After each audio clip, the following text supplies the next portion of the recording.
Hello दोस्तों, veterans नमस्कार। मैं दीवान सिंह।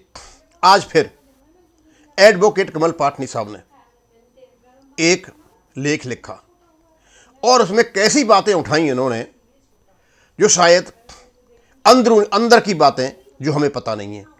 आज उनके उस लेख को भी देखेंगे और उसने कुछ समाधान के पॉइंट भी बताए हुए हैं।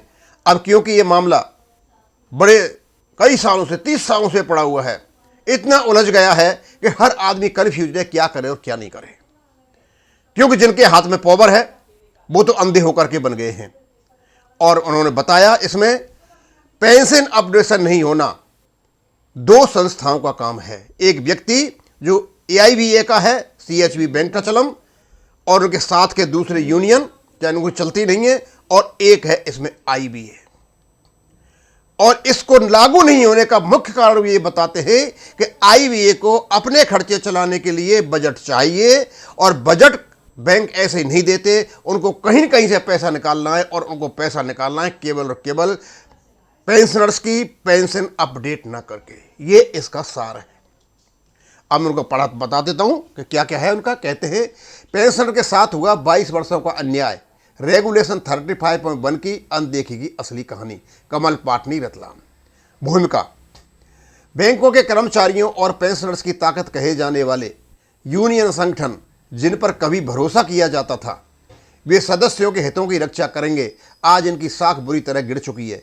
इस पतन की सबसे बड़ी वजह है CH वेंकटाचलम और उनके अनुयायियों नीतियों, जिनमें श्री CN प्रसाद भी शामिल रहे। ये एक नया नाम शामिल हो गया।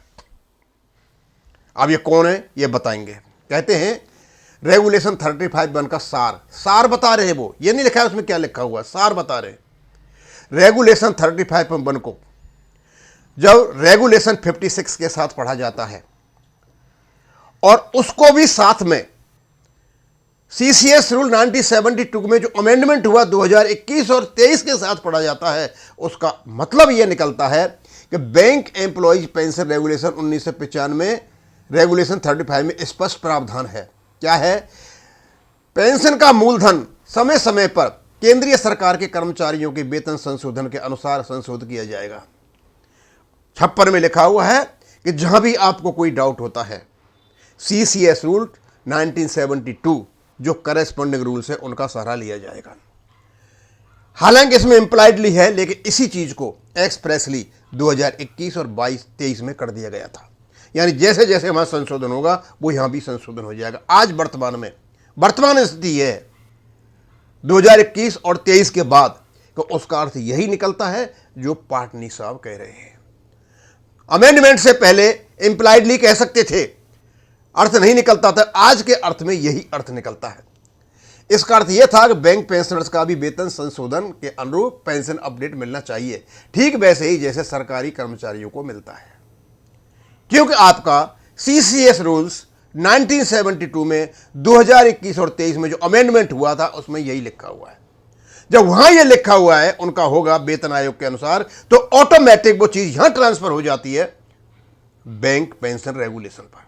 उन्होंने सारे का एक जो होल निष्कर्ष निकलता है वो निकाल के बताया। 2003 का मोड़। कहते हैं वर्ष 2003 में इस प्रावधान को लागू करने की स्थिति बन चुकी थी, परंतु CH वेंकटाचलम के नेतृत्व में इसे लागू नहीं किया गया। यह केवल प्रशासनिक देर नहीं थी, बल्कि एक सोची समझी रणनीति थी ताकि पेंशन अपडेट को टालकर IBA के आर्थिक बोझ को बचाया जा सके। इतना बड़ा लांछन यदि लगाया है और सही भी लगता है। वेंकटाचलम साहब IBA के साथ मिल गए और ये 2003 से ही शुरू होता है। उसके बाद में सेकंड ऑप्शन आता है, फिर हमारा पैसा कटवाते हैं, फिर 2015 में नो कॉन्ट्रेक्चुअल लायबिलिटी लाते हैं। यानी 2003 में जो पेंशन रेगुलेशन लागू होना था वो लागू नहीं होने दिया वेंकटाचलम ने। और यहां कहता है कि हमारे दो ऑप्शन है, पेंशन अपडेशन और NPS से OPS में ले जाना। और क्यों नहीं हुआ उसका कारण भी बताया। उसका कारण यह था कि जो IBA का आर्थिक बोझ है उसे बचाने के लिए पेंशनर्स का पेंशन अपडेशन इस CH वेंकटाचलम ने नहीं होने दिया।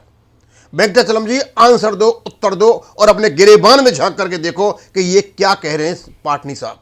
और ये बिल्कुल सही है, क्योंकि IBA की जरूरत कहां है? एक नॉन स्टैट्यूटरी बॉडी, एक नॉन रजिस्टर्ड बॉडी और रजिस्टर्ड बॉडी पर शासन करती है।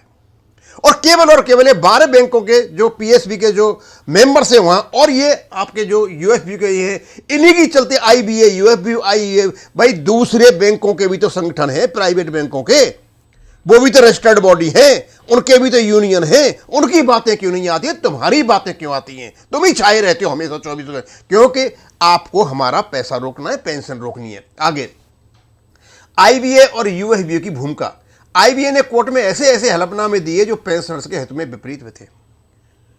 देखा है, सब कुछ कहते हैं कि इनका रेगुलेशन है, ये है, वो है, अंत में कहते हैं there is no provision of pension updation regulation. पता नहीं कहां से निष्कर्ष निकाल करके लाए, और उसका समर्थन करता है आईबीए, ये यूएफबी और खास करके सीएच वेंकटाचलम। वे सीएचबी के अनुयायी। आज श्री सीएन प्रसाद, हाँ, और फिर कहते हैं ये, मैं वहां चला गया आगे, आईबीए ने कोर्ट में ऐसे दिए, यूएफबी जो यूनियनों का संयुक्त संच है, इन्हें इन हल्फनामों का विरोध नहीं किया। इन मौन समर्थन ने पेंशनर को कानूनी लड़ाई में कमजोर कर दिया। ये चुप नहीं रहते और आईबीए ने जो हलफनामा दिया था तो आईबीए बैकफुट पर होता, लेकिन नहीं, इन्होंने समर्थन दिया। 22 वर्षों में देरी एक टाइमलाइन।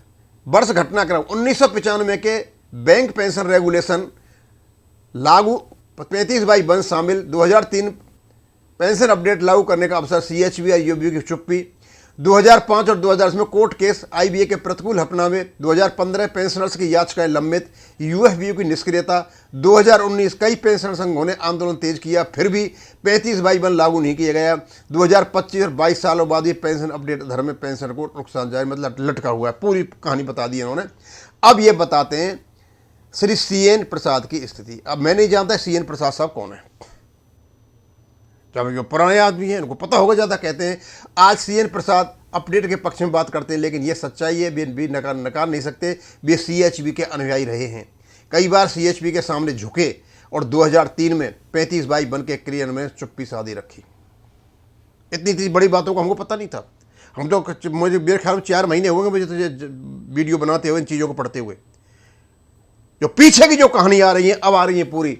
निष्कर्ष, आगे रास्ता, पेंशन के साथ 22 वर्षों से हो रहा है अन्याय केवल अदालतों में लंबित याचिकाओं में समाप्त नहीं होगा। अब ये आवश्यक है रेगुलेशन 35/1 का पूर्ण क्रियान्वयन तत्काल हो, आईबीए और यूएफबी से जवाबदेही तय हो, पेंशन संगठन को एकजुट होकर जन आंदोलन और कानूनी दबाव बनाना होगा। जब तक ये नहीं होता है तो बैंक पेंशन अपने ही प्रतिनिधियों की चुप्पी और प्रशासन की चालबाजी के बीच में फंसते रहेंगे। भाई, इससे बढ़िया निचोड़ मुझे नहीं लगता कोई बता सकता है। अब इस सारे को पढ़ने के बाद मैं तो सीधा सीधा इस बात पे आता हूं।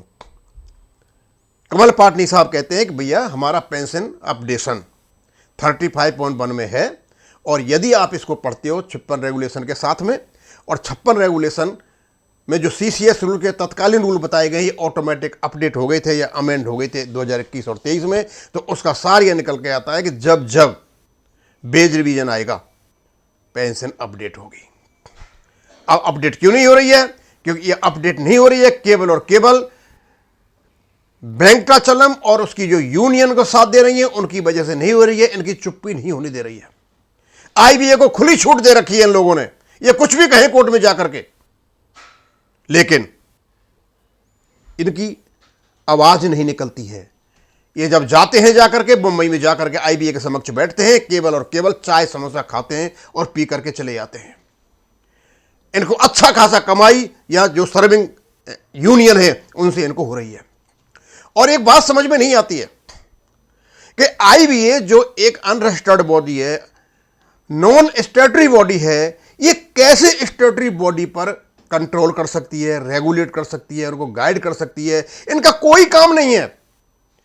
केवल और केवल ये जो प्राइवेट बैंकों के जो रजिस्टर्ड बॉडी के जो मेंबर हैं, ये वहां बैठे हुए हैं। वो इसलिए बैठे हुए हैं क्योंकि संघ इसलिए बना था आईबीए कि बैंकों को उनकी डेवलपमेंट के लिए एक रास्ता बताया जा सके, समन्वित काम किया जा सके। लेकिन यहां हमारा जो 12 बैंकों के जो प्रतिनिधि बैठे वो यूएफबी बैठा है, ये केवल और केवल इनके पास कोई काम नहीं है। ये लूटपाट का काम चला हुआ है और केवल पेंशनर की पेंशन रोकने का काम चला हुआ है। यदि आप स्पेशल अलाउंस को देखोगे, इनका 12th बाईपार्ट सेटलमेंट में 17% की वृद्धि होती है टोटल 17% की। लेकिन आप थोड़ा उसको देखो ना, इनके स्पेशल अलाउंस में उसकी वृद्धि अप्रत्याशित है। आखिरकार ये पैसा उन लोगों को जो टॉप पर बैठे हुए 31.5% जो दिया जा रहा है, जिसकी 1.5 लाख पेंशन है, बेसिक पे है, उसका 45,000 बनता है, यानी इनको 50-50, 60-60 हजार रुपए स्पेशल अलाउंस के मिलते हैं। भैया कौन सा स्पेशल अलाउंस है ये? इवन जो आर्मी में मिलिट्री सर्विस पे मिलती है वो ब्रिगेडियर से ऊपर नहीं मिलती है। तो इन बड़े बड़े ऑफिसों में बैठने वाले, रीजनल ऑफिस में बैठने वाले, हेड ऑफिस में बैठने वाले इन बड़े बड़े अधिकारियों को किस बात का ये स्पेशल अलाउंस है? इवन जो छाती पर गोली खाता है उसको मिलिट्री सर्विस इतनी नहीं मिलती है जिनको ये स्पेशल अलाउंस ना मिला हुआ है। कहीं ये तो नहीं है कुड प्रो क्यो, इस हाथ दे इस हाथ ले? ये समझ में नहीं आ रहा कि पेंशन का पेंशन रोक करके आईबीए का आर्थिक स्थिति को सुधारा जाता है और पेंशनर की पेंशन रोक करके स्पेशल अलाउंस का इंतजाम किया जाता है। स्पेशल अलाउंस यहां तक तो ठीक है, ब्रांचेज तक, जब चीफ मैनेजर बैठते हैं, उससे ऊपर जितने भी लोग बैठते हैं वो बैठते हैं रीजनल ऑफिस में, हेड ऑफिस में। तो उनको स्पेशल अलाउंस की कहां जरूरत पड़ रही है? और आखिरकार ये स्पेशल अलाउंस है क्या जिसकी ऑटोमेटिक रेट बढ़ जाती है बेसिक पे रिवाइज होने के बाद, और उसकी स्वयं भी रेट बढ़ती है? ये कमाल का अलाउंस है।